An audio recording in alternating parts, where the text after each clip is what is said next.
बहुत बहुत वेलकम आप सभी लोगों का अपने प्यारे यूट्यूब चैनल HK बायोलॉजी गुरु यूट्यूब चैनल पर। क्लास 12th का CBSE NCERT को लेकर के आज एक छोटा सा टॉपिक है sexual reproduction of flowering plant, जो क्लास 12th का फर्स्ट चैप्टर है। उसका एक टॉपिक है डबल फर्टिलाइजेशन और सिंगैमी और ट्रिपल फ्यूजन। ये क्या होता है, थोड़ा हम इसको डिस्कस करेंगे। सबसे पहले हम थोड़ा बेटा बात कर लेते हैं इस चैप्टर की। जो फ्लावरिंग प्लांट हैं, फ्लावरिंग प्लांट, इन्हें बेटा हम एंजियोस्पर्म भी कहते हैं, एंजियोस्पर्म भी कहते हैं। अगर हम इसे हिंदी टर्म के हिसाब से देखें तो आवृत्ति बीजी पादप भी कहते हैं। तो छोटा सा टॉपिक है। एंजियोस्पर्म या फ्लावरिंग प्लांट के नाम से जाना जाने वाला जो ये टॉपिक, उसमें एक छोटा सा कॉन्सेप्ट है बेटा ट्रिपल फ्यूजन और सिंगैमी, और लास्ट बेटा डबल फर्टिलाइजेशन।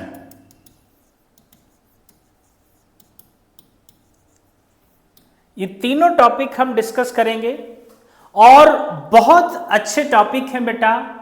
इवन ये क्वेश्चन नीट में भी आते हैं। इसके अलावा अगर आप बोर्ड में हैं, इवन CBSE हो, यूपी बोर्ड में हो, कोई मायने नहीं रखता, 100% यहां से क्वेश्चन पूछा जाता है। सबसे पहले हम बात करेंगे बेटा सिंगैमी की। सिंगैमी क्या होता है? मान लीजिए बेटा सिंगैमी का एक सिंपल सा मतलब होता है बेटा फर्टिलाइजेशन। फर्टिलाइजेशन मतलब हम ये कह सकते हैं fusion of male and female gamete together form zygote is called fertilisation. लेकिन अगर ये हम प्लांट की बात करेंगे तो यहां पर इसे हम सिंगैमी के नाम से जानते हैं। मीन्स उदाहरण के तौर पर बेटा मान लीजिए ये फीमेल गैमेटोफाइट है, इसे हम बेटा कार्पिल कहते हैं या पिस्टिल कहते हैं। गाइनोसियम है जो कि फीमेल पार्ट के नाम से जाना जाता है, फ्लावर का पार्ट है। ये बेटा है थैलेमस। बहुत ध्यान से समझिएगा, और अगर ये टॉपिक आपको समझ में आ रहा है तो चैनल को करिए सब्सक्राइब, और उसी के पास में ज्वाइन का बटन दिख रहा होगा, प्लीज ज्वाइन जरूर करिए, मेंबरशिप लीजिए और अपने सभी दोस्तों को शेयर जरूर करिए, जिससे हमारा पहला लेक्चर आप तक पहुंचेगा।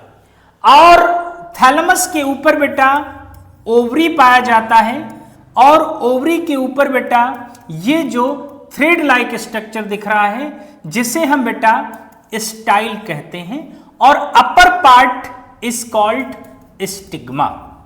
ये एक मेन पर्टिकुलर स्ट्रक्चर है जो कि एक गाइनोसियम के लिए देखा जाता है।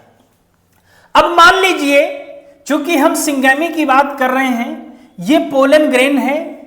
पोलन ग्रेन कैसे आया? By the means of pollination, transfer of pollen grain from anther to stigma, pollination कहलाया।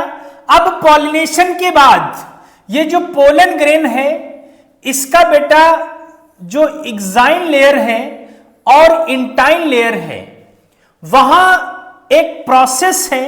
हालांकि हम इसकी फिजियोलॉजी बता रहे हैं, और इसका जब हम रिप्रोडक्शन पढ़ेंगे तो उसमें इसको और डिटेल में बताएंगे यहां पर एक स्ट्रक्चर जर्मपोर होता है और यहीं से बेटा एक ट्यूब निकलती है, that tube is called pollen tube.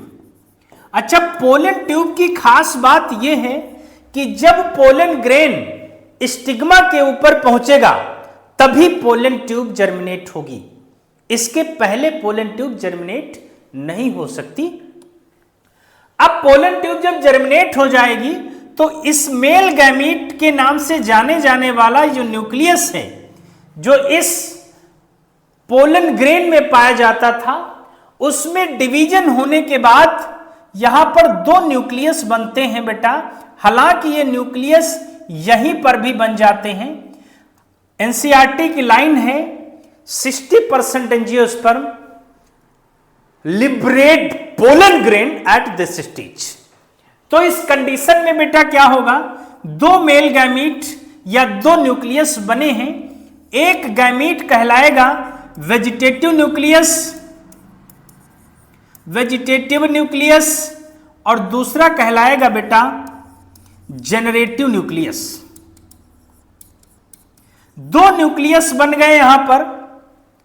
अब जो वेजिटेटिव न्यूक्लियस है इसका साइज इनलार्ज होगा, इसका साइज बड़ा होगा, और जो जेनरेटिव न्यूक्लियस है इसका साइज छोटा होगा।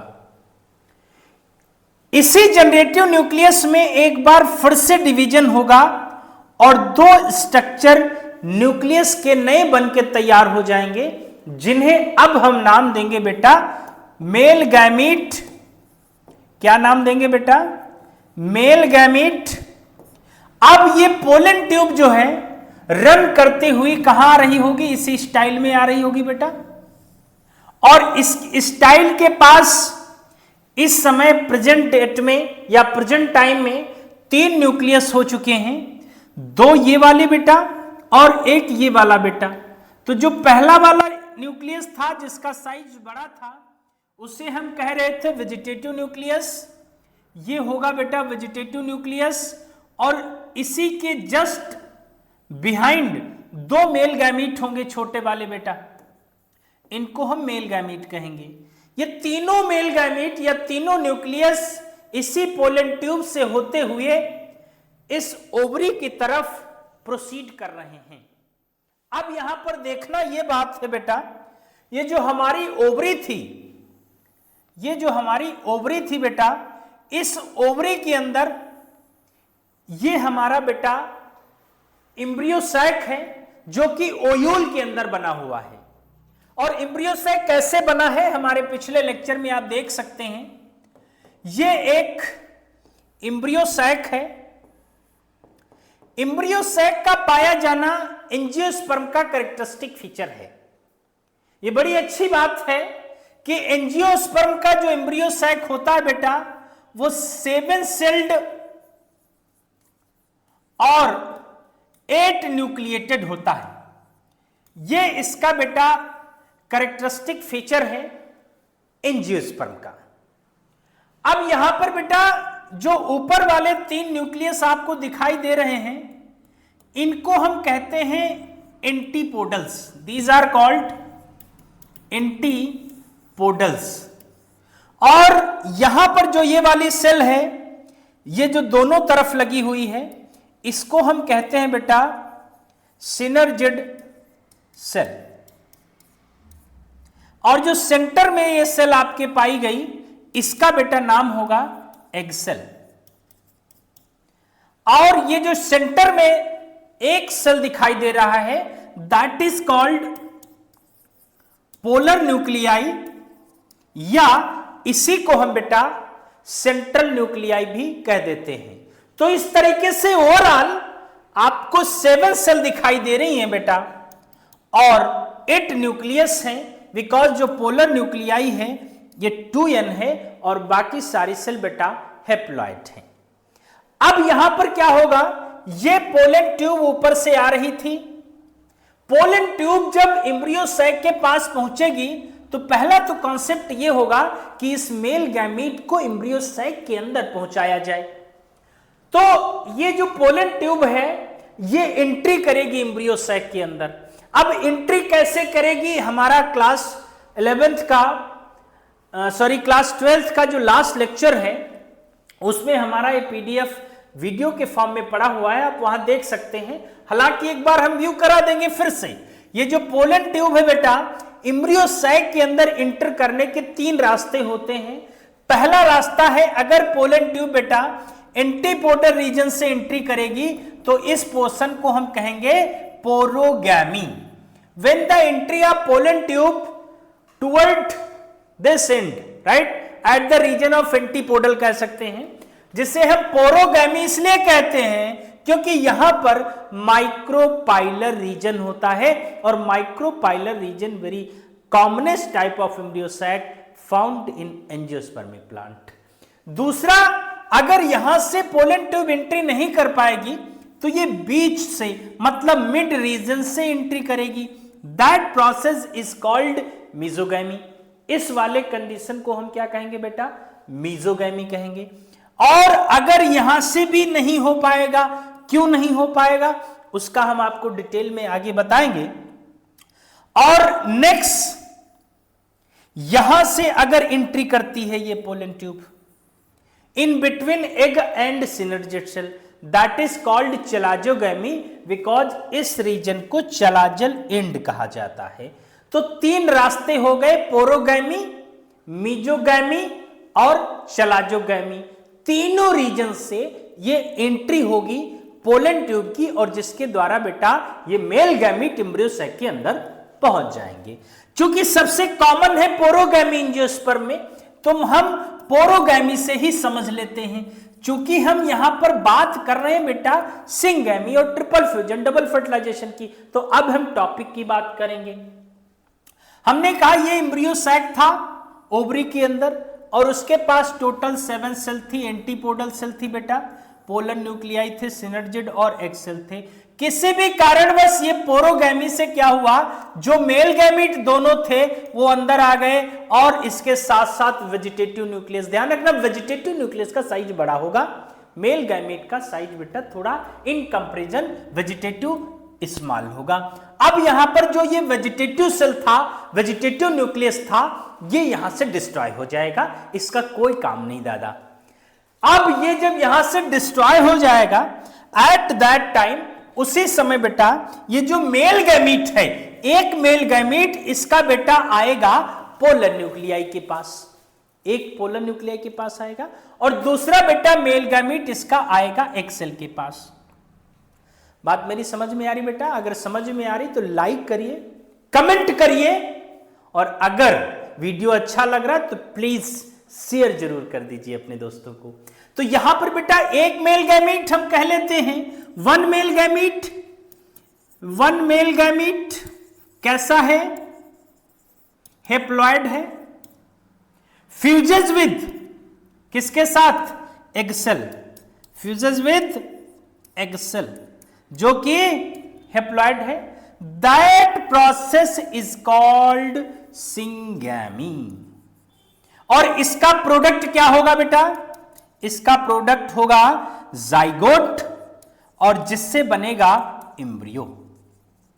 Means fusion of one haploid male gamete and haploid egg cell to form zygote, ultimately to form embryo, and this process is known as syngamy।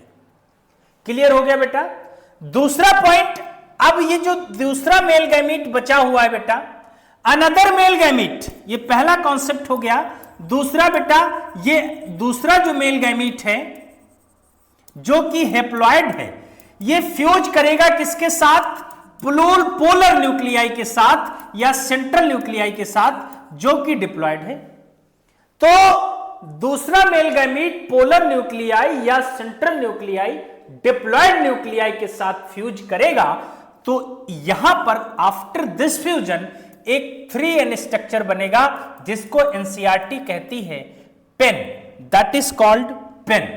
Pen means primary endosperm nucleus, या इसी को हम endosperm कह देते हैं। तो यहां पर हम कह सकते हैं fusion of one haploid male gamete with polar nuclei to form triploid endosperm is called triple fusion. तो यहां पर पहला कॉन्सेप्ट क्लियर हो गया बेटा, सिंगेमी। सिंगेमी से हमेशा जाइगोट एम्ब्रियो बनेगा जो कि डिप्लॉयड होगा, और ट्रिपल फ्यूजन से बेटा हमेशा 3 न्यूक्लिएटेड स्ट्रक्चर बनेगा जिसे हम एंडोस्पर्म कह लेते हैं। That is called triple fusion. अब लास्ट टॉपिक है बेटा डबल फर्टिलाइजेशन। ये बड़ा अच्छा टॉपिक है। डबल फर्टिलाइजेशन मतलब द्वि निषेचन।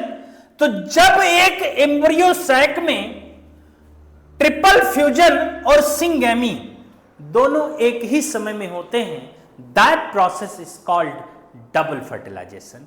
तो हम फिर से कह सकते हैं व्हेन द फ्यूजन या when the fertilization of syngamy या when the process of syngamy and triple fusion occur at same time in a single embryo sac is called double fertilization. तो आज हमने आपको बताया डबल फर्टिलाइजेशन क्या है, syngamy क्या है और ट्रिपल फ्यूजन क्या है। आज के लिए इतना ही। बहुत बहुत धन्यवाद। और अगर चैनल अच्छा लगा तो सब्सक्राइब शेयर जरूर करिए, कमेंट करना ना भूलिए। जल्दी ही मिलते हैं अगेन नेक्स्ट वीडियो के साथ। तब तक के लिए बहुत बहुत धन्यवाद।